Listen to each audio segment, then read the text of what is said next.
Welcome back to the Week 11 edition of my weekly NFL Pick'em. Week 10 was easily the craziest week of the year so far, and even though I hit on some primetime underdogs, it was still by far my worst week of the season. But I really think the unpredictable aspect of this league is why trying to pick winners is just so much fun. Remember week 8 when everybody got like 12, 13, 14 games right? That was also kind of a boring week to watch play out. I can't promise a bunch of crazy picks this week, but at the end of the video, I will show you my updated playoff predictions with this week's picks included in the projection for the remainder of the season, so that we can get a better look at this 2019 NFL playoff picture. Our goal every week on these videos is 500 likes. Please hit that like button and let's jump right into Thursday Night Football. On Thursday Night Football this week, we've got Steelers at Browns. The Steel Curtain is back, and I am all here for it. After it seemed like he might be on the hot seat, Mike Tomlin finally has a team that reflects his coaching style and background. You've really got to respect the patient approach from the Steelers ownership. Minkah Fitzpatrick is looking like a midseason steal for the Steelers. Devin Bush has been the best defensive rookie in the AFC, and TJ Watt is trying to take the torch from his brother JJ as the best Watt brother in the league. And I just knew that the Browns would win the first game. I decided to finally give up on them, and maybe this two-headed running attack with Nick Chubb and Kareem Hunt will be the spark that they needed to take pressure off of the passing game. And as well as the Steelers defense has been playing, their run defense has been just kind of middle of the pack, so Hunt and Chubb both going off is really the only way I see the Browns being able to win this one, because otherwise it's just a bad matchup for their offensive line going against the Steelers pass rush. But these Thursday Night Football games, man, you just never really know, especially for teams that are going on the road, and these teams will play 2 times in the next 3 weeks, and with both teams not mathematically eliminated from the playoffs, this game is going to be crucial. I'm finding it hard to believe in Mason Rudolph just yet, but his team doesn't rely on him to produce quite as much as the Browns really need Baker Mayfield to do his thing. Steelers win 20-16. Texans at Ravens. I know it's only week 11, but why are we not flexing games like this one into primetime? Instead of getting the 2 best quarterbacks in the AFC on Sunday Night Football, we get to watch Mitch Trubisky and Jared Goff in a battle of underachieving quarterbacks. Lame. But I still believe that Deshaun Watson has more to show us in his 2019 MVP campaign, even though Russell Wilson and Lamar Jackson seem to be the top 2 candidates. Coming off a bye week, we'll see if the Texans are ready to slow down Lamar Jackson, or if they'll be the ones getting off to a slow start themselves. But on the other hand, sometimes when you have a win that seems to come as easy as the Ravens game against the Bengals, it can lend to a sluggish start the following week, especially if it's against much improved competition. But you know what? I thought that the Bengals might actually provide a little bit more resistance, and they obviously did not. Marcus Peters looks like a steal of a trade for the Ravens, and he may have finally found a place where he is truly accepted into the team culture, more so than he was with the Rams or the Chiefs. This is actually a pretty epic test for both of these teams moving forward, and possibly a AFC playoff preview. And it would be crazy to pick against Lamar Jackson, the Ravens right now, right? Just because they're playing against one of the top quarterbacks in the league and Deshaun Watson. I mean, this is the team that knocked off Russell Wilson on the road and gave the Patriots their first loss of the season. Well, that's the thing about this league. Just when you think a team is going to zig, they turn around and zag. I really hope that this game lives up to the potential, because we're talking about game of the year possibilities here with Deshaun Watson and Lamar Jackson just going back and forth, back and forth. And when you have quarterbacks this evenly matched up, you then have to look at who's got the better weapons. And we haven't really seen a huge breakout game from DeAndre Hopkins yet this year, and I'm thinking that he can take advantage of Marcus Peters and his aggressive nature and go off in this one. Texans win 34-30. Falcons at Panthers. Week 10 had a similar trend with a lot of below average team basically winning their Super Bowl of the season by upsetting a team that would probably beat them 9 times out of 10 this year. The Falcons were definitely one of those teams with their upset loss over the Saints. Regardless of how well the Saints do this year, Falcons fans will always remember this crappy season, that they were still able to go into New Orleans and beat their hated division rivals when nobody else expected them to. I heard conflicting reports about Dan Quinn surrendering his duty as a defensive play caller, but if that report was true and the Falcons defense looked that much better without him being as involved, well, to me, that really just further reinforces the fact that he might not be the man for this job. But we'll continue to see how they do down the stretch, and if this team truly does turn it around defensively, you'll have to question why it took so long for them to make this move. I mean, they literally doubled their season total in sacks in one game, and that's not a bad offensive line down in New Orleans. But I will say that this Falcons-Panthers game is going to be much better if the Falcons don't lay down defensively as they have so frequently this year. The Panthers, they played admirably in Green Bay against the referees and the Packers last week, and I don't care what you say, Christian McCaffrey was definitely pulled across the goal line at the end there, but the NFL wanted their dramatic, snowy finish, and just is what it is sometimes. And as much as I enjoyed watching Panthers fans have an all-out civil war this past week about what to do with Cam Newton moving forward, I'm not ready to assume that this is the new Falcons defense and that they regress, so Kyle Allen goes back to looking like a competent quarterback again. With Christian McCaffrey running wild at home, Panthers Panthers win 29-20. Cowboys at Lions. I talk a lot on this channel about how frustrating it must be to root for teams like the Chargers or Titans or the Lions. And yes, I know that they are probably tied with the Patriots as America's team to hate, but the Cowboys are definitely up there with those teams that just make you want to bang your head against the wall in similar fashion to running Ezekiel Elliott into a first down run blitz over and over and over again. I've defended Jason Garrett in the past, and I think that he could be a great coach somewhere where there's less day-to-day scrutiny, and maybe he can coach a little bit more freely without a figure as large as Jerry Jones looming over him. In fact, I'm almost positive he'll get another head coaching job immediately after getting fired from the Cowboys at the end of the season, or I guess just not having his contract renewed. And I say that so definitively because I just don't think that this can go on any longer, because this Cowboys team can't win games when their head coach has his tail between his legs. But I'm sure he'll probably go to a team like the Falcons next year, and they'll have the #1 offense in the league immediately and probably be a playoff team. And honestly, I wish him success, but I just don't think that he is the man for the job in Dallas anymore. But don't worry, because the Cowboys always seem to still be able to take care of these weaker teams, and the Lions would probably be an upset pick this week if Matthew Stafford was playing. But if this is actually the second time in as many years that Stafford has had small fractures in his back, then you've got to be concerned with his long-term health at this point and not just this season. Sadly, it's looking like an all too familiar finish to a quarterback's career for the Lions #9. And on top of all of that, this Lions defense, I just don't think they're good enough to stop the Cowboys offense, especially if Dak Prescott continues to play as well as he's been playing. In fact, this one could get ugly in favor of the Cowboys, convincing us all that, hey, maybe they're not as bad or inconsistent as they truly are, but they'll have us convinced for another week. And hell, they might even go on to beat the Patriots the week after that, just to really mess with us all, and then follow it up and lose to the Bills on Thanksgiving. In reality, it's more likely that those 3 games go win, loss, win, but nonetheless, there you have the recipe for 9-7, which is a Jason Garrett special. But the Cowboys win this one 31-17.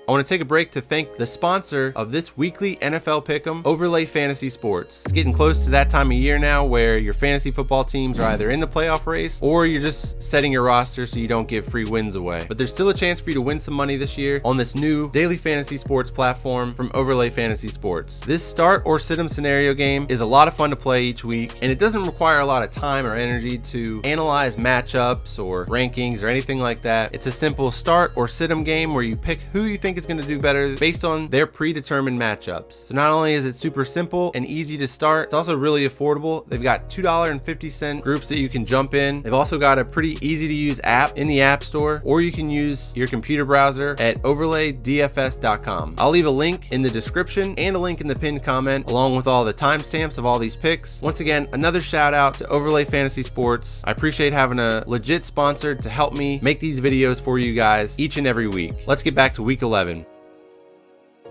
Jaguars at Colts. Nick Foles is back this week, and it will be interesting to see the veteran difference that he brings to this offense. I'm not giving up on Gardner Minshew as a prospect just yet, but with this Jaguars team not eliminated from the playoffs and looking relatively explosive at times this year, plus you've got the defense playing well, it does make sense to give a Super Bowl winning quarterback a chance at this thing here. Nick Foles has provided a spark to the Eagles in this very situation twice, leading to the playoff once and a Super Bowl victory in the other instance. With the AFC as wide open as it is right now, I could look at the Jaguars schedule and argue that they could possibly run the table here and make the playoffs. One of their biggest threats to getting that done, though, is the team that they play this week in the Colts. If Jacoby Brissett is able to play this week, and it looks like he will, that task is a little bit more challenging, but this Colts team at home seems to be lacking that edge that they have on the road. Colts fans have been some of the noisiest on the internet this year, complaining about their team not getting enough respect or recognition. But when you lose at home to the Raiders, Broncos, and now the Dolphins, the tanking Miami Dolphins, well, I think they got their answer last week. Now, Brian Hoyer, he didn't look as good against the Dolphins defense as he did against the Steelers defense. Imagine that. That doesn't make any sense, right? But I think that that's because the Dolphins actually got to prepare for him, whereas the Steelers prepped for Brissett. So when you switch it up at the quarterback position like that mid-game, sometimes it is harder for the defense to adjust. This Jaguars defense was probably praying for Brian Hoyer to start once again, but I don't know if teams really fear Jacoby Brissett much more, especially without T.Y. Hilton. Jaguars win 20-17.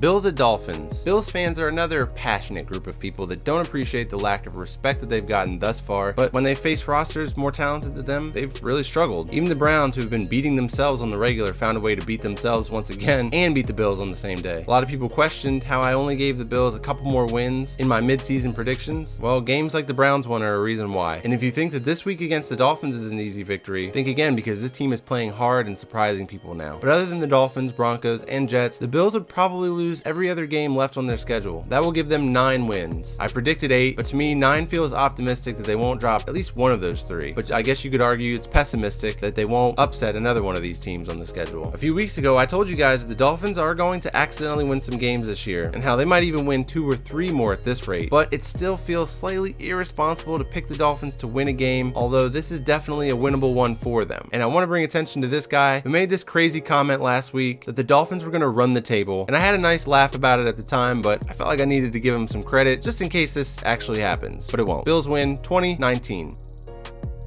Broncos at Vikings. I'm going to make this one quick. The Broncos are coming off their bye week, and Vic Fangio had an extra week to plan for his old divisional rival Vikings. That's it. The one thing I can think the Broncos have going for them in this matchup. Brandon Allen might have been enough to get the job done against the beat-themselves Browns, but he's not going to be enough to overcome this Vikings defense on the road. Dalvin Cook has put this Vikings team completely on his back and is giving Kirk Cousins a consistent running game that I don't think he's ever had before. In my opinion, the Vikings should consider keeping Adam Thielen out one more week at least, because I don't think they're going to need him to beat the Broncos. Vikings win 34-17.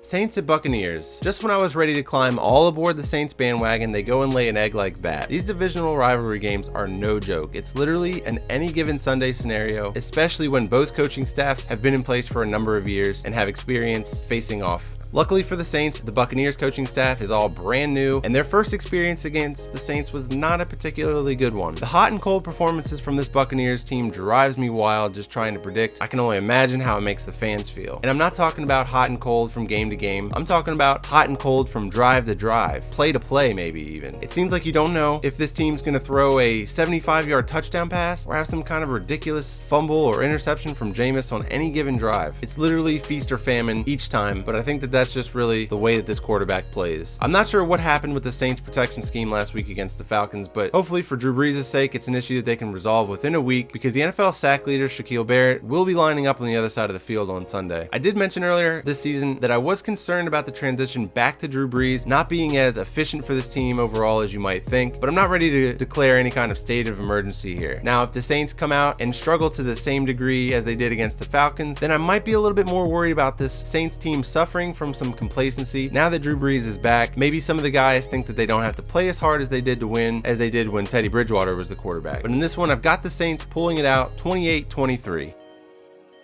Jets at Redskins. Oof, this is going to be an ugly one. Even with the Jets coming off of a nice win in the battle for New York, it was still against just another bottom feeder team. And I warned you guys that if the Jets didn't go ahead and completely fall apart, that they were going to mess around, make something good happen. And look at that. Now the reports coming out of New York that Adam Gase will in fact be back in 2020 as the New York Jets head coach. Now the Jets have to go on the road to play on probably the worst field in the league, with a likely chance of rain, against a team that just named their rookie quarterback the starter for the remainder of the season. Regardless of how Dwayne Haskins plays, I think that the announcement and declaration of a new era starting now will bring the energy levels up quite a bit for the Redskins, but whether or not they actually let Haskins throw the ball beyond the line of scrimmage, that's a different story. Some of you guys might remember this cute moment from Haskins where he said that the Redskins weren't going to lose again after his brief stint earlier in the season, but I think the Jets have already been humbled and could respond nicely down the stretch. Jets win 23-16.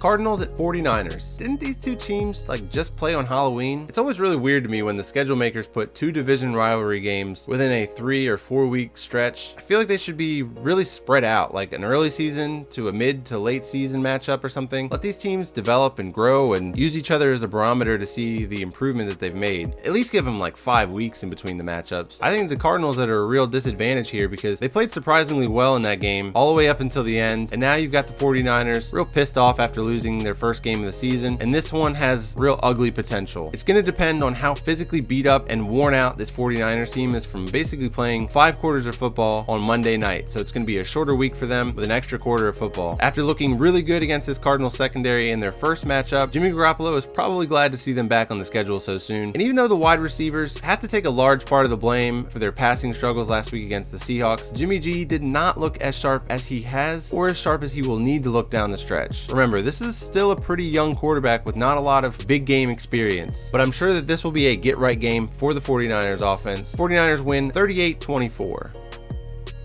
Bengals at Raiders. No need to spend much time on this one either because the Bengals are actually the team that's trying to tank after all. While Ryan Finley showed some nice mobility that Andy Dalton doesn't bring to the table anymore, which is definitely a necessary trait to have behind that Bengals terrible offensive line, making the move to the 4th round rookie quarterback clearly shows that you're more interested in assessing talent for the future rather than trying to actually win some games now. With the Dolphins, you saw them do the opposite. They went to Josh Rosen after Ryan Fitzpatrick looked awful, and then when Rosen clearly wasn't ready or the better option, they switched back to Fitzpatrick because he gave them the best opportunity to win now. I think that was partially a let's try to save some face here and eliminate this tanking stigma for the Dolphins. And with the Bengals, their ownership doesn't really care what you think about them. They've made that very clear for the past forever many years. So go ahead and pencil them in with the 1st overall pick in the 2020 NFL Draft. Now, this Raiders' entire offense is on must-start fantasy football status this week. I fully expect them to capitalize and take advantage of this poor Bengals defense. I don't typically do locks of the week because it just seems like a bad idea, as if you're tempting fate. You can go ahead and see week 10 for reference, but this one is about as close as it gets. Raiders win 34-17. Patriots at Eagles. You know when they come out with a sequel to a movie that you really love, and you know that there's no way it's going to be as good as the original, but you're going to watch it anyways? That's kind of how I feel about this Super Bowl rematch. I don't really need it, but since it's there, I'm going to check it out. Despite having a lot of talent, albeit underachieving talent, on the roster, this Eagles team is a shell of the version that faced the Patriots in the Super Bowl. However, I'm in the camp that believes the Patriots' dominance this year, especially on defense, might need to be credited more towards a soft schedule, and they could be caught off guard if the Eagles come out focused with a good game plan, and most importantly, unified. No more of this anonymous source BS complaining to the media, but as lame as the anonymous sources are, they may have hit on a good point when regarding Carson Wentz and his inability to be the alpha leader that this team needs right now. This game is kind of huge for Wentz. He still hasn't been the guy that we saw pre-injury, and it sounds like he lacks that leadership ability when things are not all rainbows and butterflies and MVP production. Honestly, Doug Peterson gave Bill Belichick the business in their previous matchup, and even with both teams having a bye week to prepare for this matchup once again, I'm having a tough time convincing myself that the Patriots can lose 2 games sandwiched around a bye week. That's not very on brand for Bill Belichick, but I do expect that we're going to get a better sequel than we expect. None of that straight to Netflix crap. Patriots win 24-21.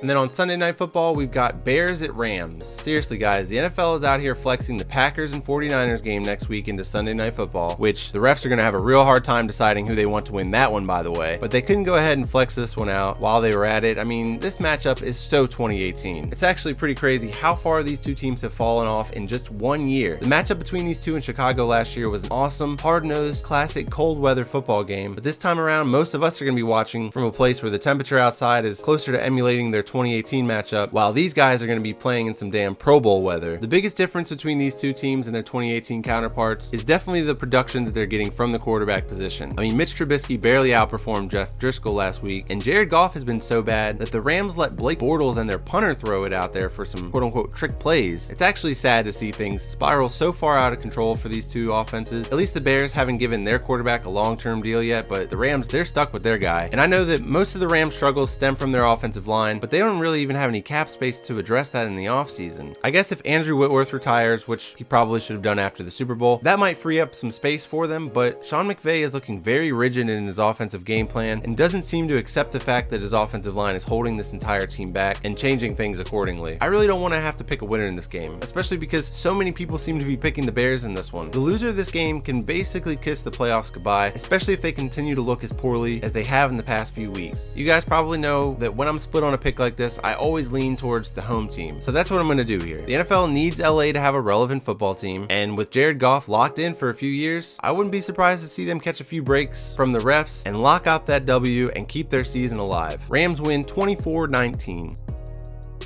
And then on Monday Night Football in Mexico City, we have Chiefs versus Chargers. The Chiefs are going to be really frustrated when it's closer to playoff time, and they're chasing the Ravens and Patriots and Texans for that first round bye. I still think this team has a lot of potential and should most definitely still be thinking Super Bowl as the end game for this year, but they're going to have to go on a run here and really lean on that Ravens head-to-head tiebreaker if they want to get a first round bye. They can't keep losing to these mediocre AFC teams, otherwise they might actually end up having to play one of them in the wild card round. That's not the end of the world, but it's also also not ideal. And I know there was talk about the Chargers moving to London, but if they're going to go anywhere, they should totally just move to Mexico City. It makes way more sense logistically as far as traveling. There's already a big fan base down there for them from their days in San Diego, and those guys down there are pretty passionate about their soccer teams. Imagine if they brought that same ride or die mentality to rooting for the Chargers. I mean, I think it's pretty clear that the Chargers are not getting the fan support that they desire in LA. That all has nothing to do with the game against the Chiefs. I'm just trying to fix this Chargers organization somehow. In fact, the Chargers, they could totally win this game. It wouldn't shock me or surprise me, but I'm at the point now where I'm no longer interested in them doing well in the 2019 NFL season. Like, I'm not even entertaining the idea of picking them because I don't want to root for them to win, because they're not going to make the playoffs, and it really just complicates things for the Chiefs come playoff time. And unless you're a Chargers fan or a Patriots fan or any AFC West team for that matter, you should probably be rooting for the Chiefs to win this game also. But it's like, how do you even predict which Chargers team is going to show up? Which Phillip Rivers is going to show up? I like my Phillip Rivers with a bolo tie and a little bit spicy. Chiefs win 28-24. All right, and I promised you a playoff prediction or playoff picture for the rest of the season, and this is an updated version because I went out on a limb for a couple of teams that I had high hopes for turning things around at the midway point, but now we're already 3 weeks removed from those predictions, and a lot has changed since then. As you can see, my two number one seeds are the Ravens and Seahawks, with the Packers and Patriots as the 2 seeds. I've got the Steelers sneaking in, the Bills sneaking in, and then over in the NFC, the Vikings and 49ers lock up the final 2 wildcard spots with records that could win divisions over in the AFC. It's pretty wild how differently set up the AFC is to the NFC. The AFC is very top heavy with a lot of mid-tier teams, whereas the NFC seems really balanced, and even your crappy teams can beat your division leaders. In the NFC East, you see I've got the Cowboys just barely missing out based on tiebreaker scenarios after splitting with the Eagles, and the Eagles go on a run to close out the season and lock up the NFC East. And that's about as far as I'm going to take these predictions here. Based on this scenario, this is the way that the wild card weekend would lay out, and it's pretty hard not to take all the home teams except for the 49ers in these matchups. But maybe either next week, if you guys like these being included in the weekly pick'em, or I'll wait and do it every other week. Each time I'll progress farther into the playoffs of what I think will potentially actually happen, and we'll run through those scenarios just for fun.